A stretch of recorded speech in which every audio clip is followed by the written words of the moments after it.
What's going on with Bitcoin? Alternatively, is this just a rest period prior to the next round of the bull market? Everything would be decided this week, as the world's most powerful nation will be making major decisions in relation to Bitcoin, crypto, and everything in the middle of it all.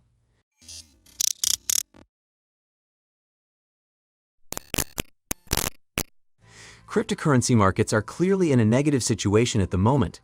The bears have had a stranglehold on the market for the last 4 months. With every passing day since November, it seems as if the lows have become lower and there are no higher highs. Is this just another bear trap, or is this a full-blown bear market and we're in denial? Last year was our first year without an extended bear trap, thus reached a new high of over 60K. Bear trap lasted from April 12 to July 20 when the bottom was finally reached 30K. As of now, we have been in this situation for 106 days. However, if the bear trend has already ended, our bottom would have been a month ago on our 35K milestone that occurred on January 22nd. That would mean the bear trap only lasted 7 to 5 days this time around.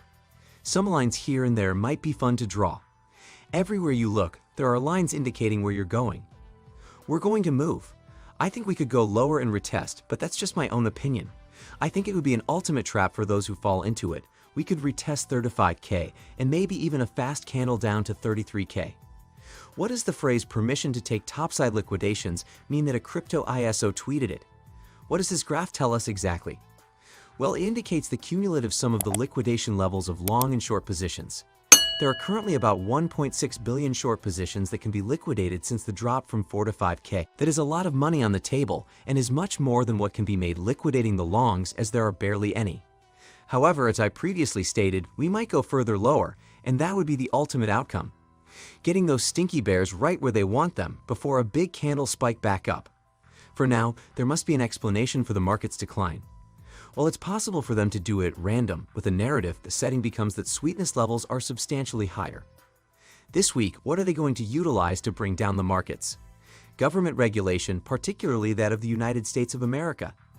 This week, President Biden is set to issue an executive order on cryptocurrencies. There's also a lot of information concerning regulation, which the crypto markets despise.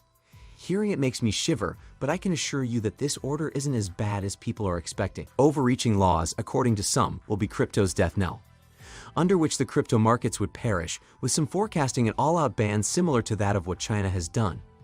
Well, it is not going to happen, and it's not going to contain much. Why? We only have to look at the original press release to get an idea of what to expect with this executive order. Bloomberg published the news a little over a month ago, around the end of January. The presidential order simply asks the government agencies concerned to prepare their reports and have them due by the end of the second quarter of 2022, even though none have yet been created or written. There's nothing revolutionary or novel about this, it's just building the groundwork for rules that will be implemented in the future. The Financial Stability Oversight Council, a group that comprises the chiefs of Washington's main financial watchdogs, would conduct a study on the probable systemic consequences of digital assets, according to the article. There's nothing revolutionary or novel about this, it's just building the groundwork for rules that will be implemented in the future. Virtual money will be the subject of yet another government report, this one focusing on its illegal use. While this is going on, other departments will be expected to weigh in as well, with the State Department, for example, being given a role to play. To remain competitive in a world where digital assets are becoming increasingly prevalent, the United States will need to perform some of these jobs. This time around, we're just going to focus on the upcoming reports. Though not this week, it will be available anytime around this year. However, this would need the creation of new digital asset roles in the federal government. Now, if that isn't an endorsement for the use of digital assets in the federal government, and I don't know what else is. There isn't much more mainstream than that. There hasn't been any news about the IRS in any media source involving crypto taxes, but it is probable that the IRS is investigating crypto taxes hard, even if you should not be concerned if you are keeping up with your personal crypto taxes. It's safe to assume that the IRS and other governments across the world are clamping down hard to ensure that they get their fair share of the taxes due to them after the ICO boom of 2017 caused governments to start taking cryptocurrency seriously. Last but not least, a central bank digital currency was brought up in the original Bloomberg article on the directive. A government-backed coin known as a central bank digital currency, or CBDC, may also be discussed, according to persons involved with the discussions.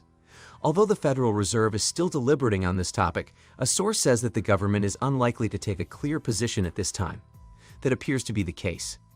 According to Bloomberg, Yellen and the White House are at odds, which is delaying the implementation of a crypto policy. What was the cause of the division? A CBDC is what it sounds like. Two sources tell the Wall Street Journal that Yellen thinks the plan for an executive order is unnecessary, especially any reference of a central bank-issued digital dollar. Federal Reserve, which recently produced a report, should be given more time to come up with its own ideas, says Treasury Secretary Janet Yellen. Before inventing a digital dollar, PC gamers have stated that Biden was interested in learning more about cryptocurrencies like Bitcoin. As a result, a digital dollar will not be released this week. Here's what's going to happen. When it comes to dealing with a digital currency on a serious basis in the long run, government organizations like the Departments of Treasury and Homeland Security will be tasked. Only reporting is required of them. There will be no announcement of any precise rules or restrictions. Market protection measures that are under the purview of financial organizations like the SEC, IRS, and Federal Reserve will be examined.